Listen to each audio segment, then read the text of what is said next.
এবং আইএসএফ আসলে আপনার ভবিষ্যৎ থেকে আপনার বাচ্চার ভবিষ্যৎ কিন্তু আমরা বেশি সিকিউর করব।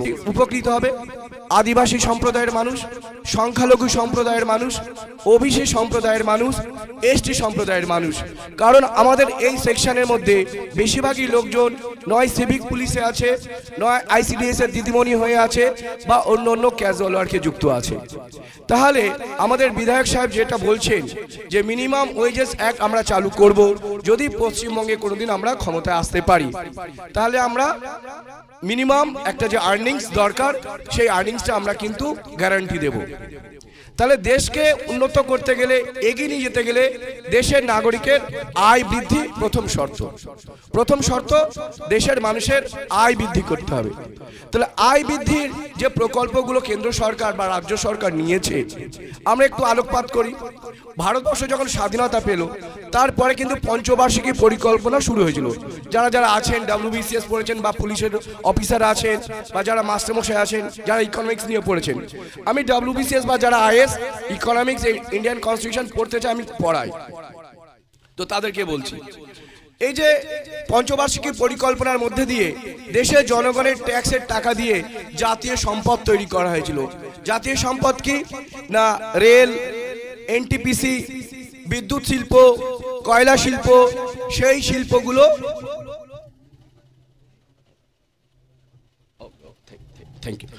এই যে শিল্পগুলো তৈরি করা হয়েছিল দেশের মেহনতি মানুষের ট্যাক্সের টাকায়, সেই শিল্পগুলো তাই কাজ পাবে কে? দেশের মানুষ। কিসের ভিত্তিতে পাবে না, আমাদের দেশের সংবিধান চলছে, SC কাস্টের মানুষ তারা রিজার্ভেশনে চাকরি পাবে, ST মানুষ তাদের রিজার্ভেশনে চাকরি পাবে, অর্থাৎ রেল বা জাতীয় সম্পত্তি যেগুলো আছে সেগুলোতে সবাই চাকরি পাবে। তাহলে এই সম্পদগুলো যখন বেচে দেওয়া হলো, সব থেকে ক্ষতিগ্রস্ত কারা হবে? SC caste, schedule caste, schedule tribe, সংখ্যালঘু মুসলিম, তাদের সংখ্যা তো মাত্র 2%, তারা বেশি ক্ষতিগ্রস্ত হবে না, তারা ছোটখাটো ব্যবসা করে দিন গুজার করে। তাহলে সব থেকে বেশি ক্ষতি হলো আদিবাসী মানুষ, শিডিউল কাস্ট সম্প্রদায়ের মানুষ, ওবিসি সম্প্রদায়ের মানুষ, যাদের রিজার্ভেশন চালু আছে।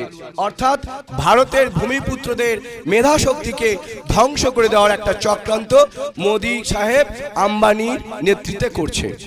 অর্থাৎ কোম্পানি রাজত্ব আবার ফিরিয়ে আনতে চাইছে।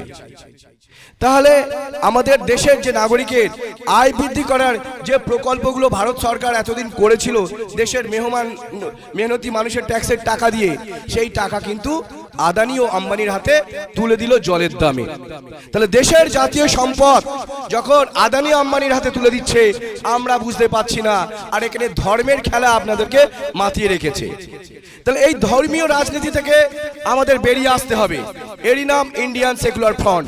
আমরা মানুষের আয় বৃদ্ধি হচ্ছে কিনা এটা আমাদের প্রশ্ন থাকবে। আমরা যখন ক্ষমতায় আসব আমরা আয় বৃদ্ধি করতে পেরেছি কিনা সেটা নিয়ে আপনারা প্রশ্ন তুলবেন। কটা মন্দির হলো, কটা মসজিদ হলো, কটা গির্জা হলো, এই প্রশ্নগুলো করবেন যারা ওই ক্ষেত্রে দায়িত্বে আছে।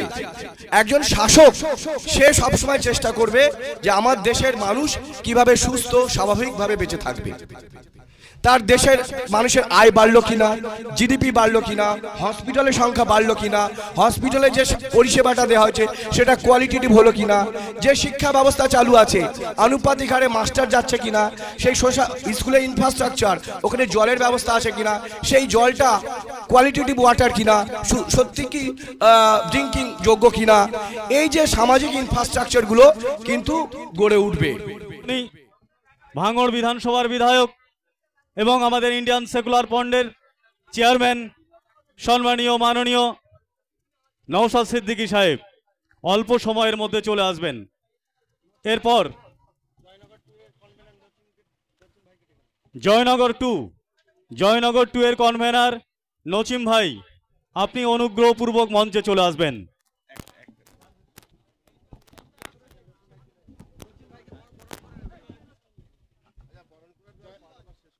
আমি একটা ঘোষণা আপনাদের সামনে রাখতে চাই। আপনারা জানেন গত পঞ্চায়েত ভোটে কি প্রতিকূল পরিস্থিতির সঙ্গে আমরা লড়াই করেছি। এই ক্যানিং পশ্চিম 274টা সিট পঞ্চায়েতের পঞ্চায়েত, পঞ্চায়েত সমিতি এবং জেলা পরিষদ করে একটিও বিরোধী দল একটিও নমিনেশন দিতে পারেনি।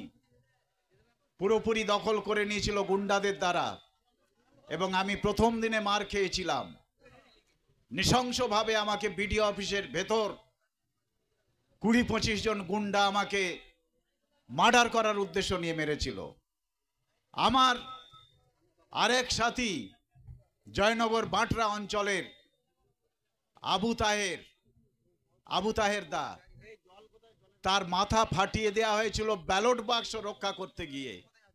তার মাথায় 7টা স্টিচ পড়েছিল।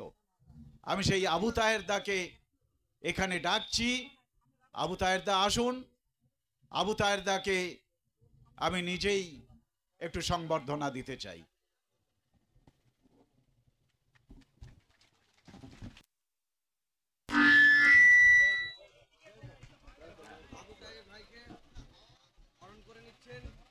আবু তাহের ভাইকে বরণ করে নিচ্ছেন আমাদের প্রার্থী সম্মানীয় মেঘনাদ হালদার মহাশয়।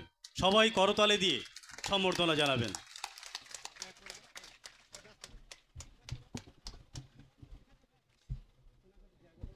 আরেকটা বিষয় হয়তো আপনারা অনেকে জানেন না, বিধানসভা নির্বাচনে এই ক্যানিং 1 এই কেন্দ্র থেকে কিন্তু মেঘনাদ বাবু লড়াই করেছিলেন। বিধানসভা নির্বাচনেও প্রার্থী ছিলেন এই ক্যানিংয়েই মেঘনাদ হালদার মহাশয়।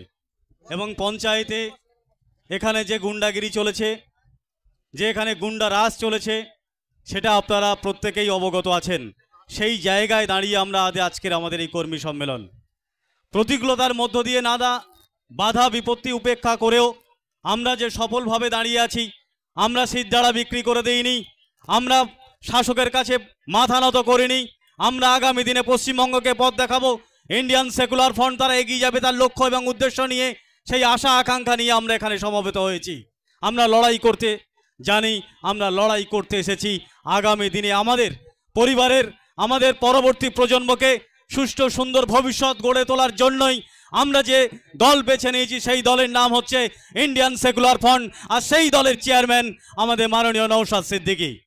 আমরা লড়াই করেই বাঁচব, আমরা লড়াই করে আমাদের ভবিষ্যৎকে, আমাদের পরবর্তী প্রজন্মকে এগিয়ে নিয়ে যাব। এবার আমাদের কিছু কথা, কিছু আলোচনা আমরা শুনব।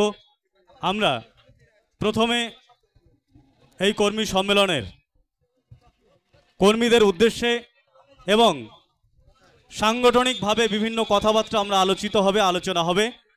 সেই জায়গায় আমরা প্রথম আমাদের জয়নগর লোকসভা কেন্দ্রের নির্বাচনী কনভেনার সম্মানীয় প্রশান্ত নায়ক মহাশয়ের কাছ থেকে আমরা কিছু মূল্যবান কথা আমরা শুনে নেব। প্রশান্ত